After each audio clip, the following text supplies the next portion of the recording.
सदगुरु कबीर राग द्वेष से अलग की बात किए। आज के कबीरपंथी, मैं तो कहता हूँ पारखी लोग राग द्वेष की अग्नि में जल रहे हैं। राग द्वेष की अग्नि में, रावण से इनको द्वेष है, राम से इनको राग है, कृष्ण से इनको राग है, कंस से द्वेष है, इनको राम से राग है, रहीम से द्वेष है, कृष्ण से राग है, करीम से द्वेष है, महादेव से राग है, मोहम्मद से द्वेष है, हरि से राग है, हजरत से द्वेष है, ब्रह्मा से राग है, बिस्मिल्लाह से द्वेष है, बजरंग बली से राग है, मोहम्मद अली से द्वेष है, काबा से राग है, काशी से द्वेष है, मक्का से राग है, मथुरा से द्वेष है, गंगा से राग है और जमजम से द्वेष है। ये पूरी सृष्टि राग द्वेष की अग्नि में जल के मर रही है। साहब कबीर ने कहा भजन कहीं नहीं, भक्ति कहीं नहीं, केवल राग द्वेष में। अगर मुसलमान के मस्जिद में आग लग जाए तो हिंदू कभी बुता नहीं पाएगा, उसको और जला देगा। अगर हिंदू के मंदिर में आग लग जाए तो मुसलमान उसको जला देगा। अगर सिख के गुरुद्वारा में आग लग जाए तो ईसाई उसको बुताएगा नहीं और सुलगा देगा। और ईसाई के गिरजाघर में आग लग जाए तो सिख उसको सुलगा देगा, बुता नहीं सकता है। इसलिए सदगुरु कबीर के नजरों में ये चारों आपस में राग द्वेष की अग्नि में चल रहे हैं। न राम के भजने से मुक्ति, और न रहमान के भजने से मुक्ति, न गुरु नानक के भजने से मुक्ति, और न ईसा मसीह के भजने से मुक्ति। मुक्ति ज्ञान से और मुक्ति कर्म को ठीक करने से कल्याण हो सकता है। ये सदगुरु कबीर की विचारधारा है। आज राम के नाम पर, मंदिर के नाम पर कितने खर्च किए जा रहे हैं। आज ये गरीब इलाज के बिना मर रहा है, उसका इलाज कराने वाला कोई नहीं। ये गरीब की बेटी का विवाह कराने वाला कोई नहीं।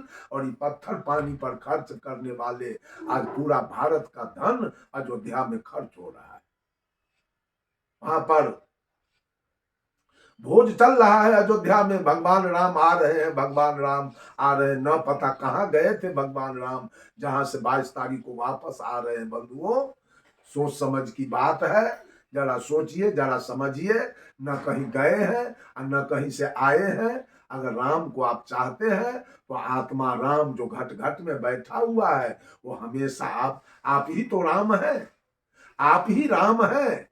आप जिस दिन काया से निकल जाएंगे उसी दिन ये मंदिर खाली हो जाएगा। ये मंदिर, काया रूपी मंदिर, बॉडी इज टेम्पल, ये काया रूपी मंदिर जिसको परमात्मा ने बनाया, और जिस मंदिर की बात आप करते हैं उसको राजमिस्त्री ने बनाया।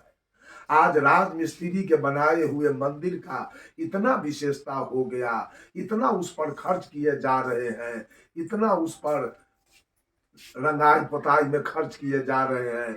लेकिन जिस मंदिर को परमात्मा ने साक्षात बनाया उस मंदिर का आज कोई कीमत नहीं है। उस मंदिर जो राजमिस्त्री ने बनाया उसमें सोना चंदा दिया जा रहा है, रुपया चंदा दिया जा रहा है, और उसमें पेड़ा, रसगुल्ला, सेव, संतरा, अनारस, बेदाना, खीर, पूरी, काजू, किशमिश, बादाम का चढ़ाना चल रहा है। और जिस मंदिर को खास करके ये प्रकृति, जिसे हम परोक्ष रूप से परमात्मा कहते हैं, परमात्मा का बनाया हुआ ये मंदिर, इसका चढ़ाना चढ़ता है तारी, दारू, मांस, मछली, गांजा, भांग, बीड़ी, सिगरेट, शिखर, पराग, जर्दा, किमान इस मंदिर का चढ़ाना चढ़ाया जा रहा है।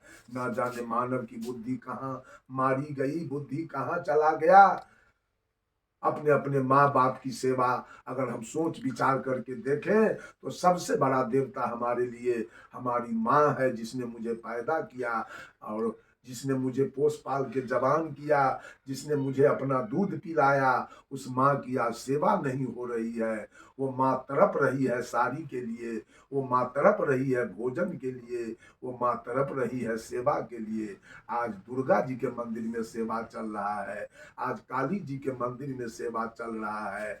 आज उनको 2,500 हजार 5,500 हजार का साड़ी पहनाया जा रहा है। लेकिन माँ जिसने पैदा किया, जिसने इस दुनिया में हमको भेजा, उस माँ की पूजा कहीं नहीं हो रही है। जिस पिता ने मुझे पढ़ाया, जिस पिता ने मुझे इंजीनियर, डॉक्टर, प्रोफेसर बना दिया, जिस पिता ने मेरे लिए जमीन खरीदा, जिस पिता ने मेरे लिए मकान बनाया, जिस पिता ने मेरे लिए 2 चक्का 4 चक्का खरीदा, जिस पिता ने मेरा विवाह शादी कर दिया, वो पिता को आज एक गिलास पानी देने वाला नहीं है, एक धोती देने वाला, भोजन देने वाला कोई नहीं है। आज उसके नाम पर राम की पूजा हो रही है, कृष्ण की पूजा हो रही है, ब्रह्मा विष्णु महेश की पूजा हो रही है।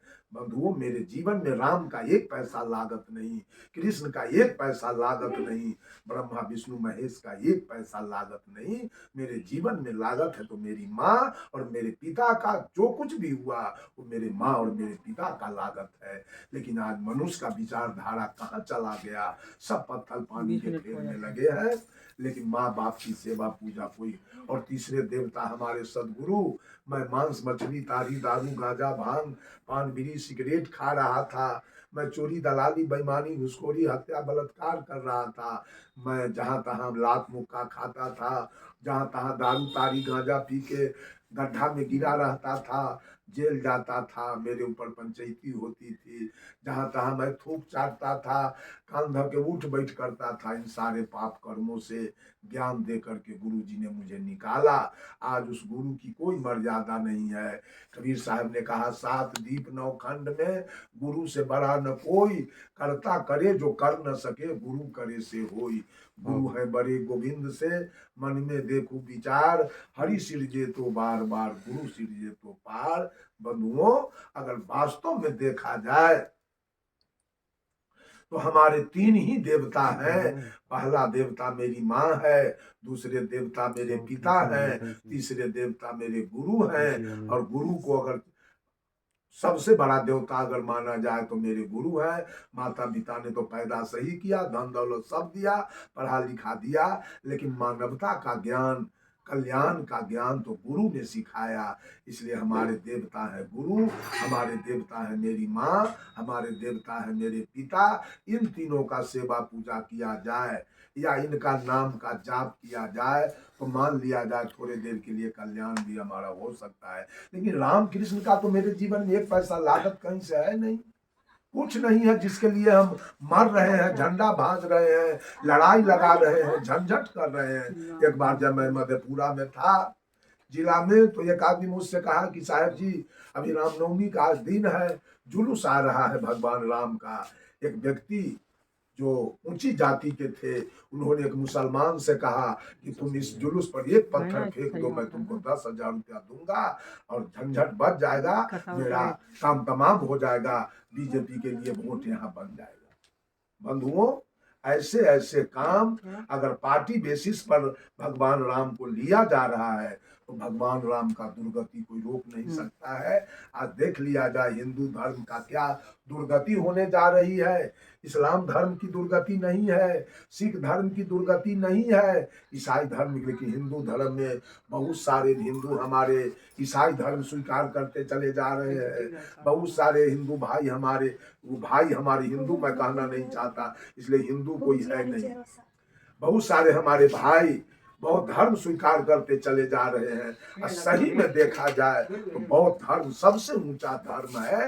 बौद्ध धर्म किसी को मानता नहीं, कहीं उसमें अपव्यय नहीं होता, कहीं झूठ का खर्चा नहीं, कहीं झूठ का कोई पूजा त्योहार नहीं। ये अच्छा मार्ग है भगवान बुद्ध का, सदगुरु कबीर का भी अच्छा मार्ग है। लेकिन आज कबीरपंथी बलगला रहे हैं, एक तरफ गुरु की पूजा करते हैं, दूसरे तरफ इनकी पूजा और किसी जगह जा रही है। इसलिए बंधुओं, सब कुछ को सोचे विचारे, अपने माता को देवता समझे, अपने पिता को देवता समझे, अपने गुरु को देवता समझे, सारे जीवों पर दया रखे, मानव से प्रेम करे, और यही हमारा धर्म है, यही हमारे कल्याण का मार्ग है। और अपना कल्याण करे, सुंदर सब समाज का निर्माण करे। बोलिए सदगुरु देव की जय।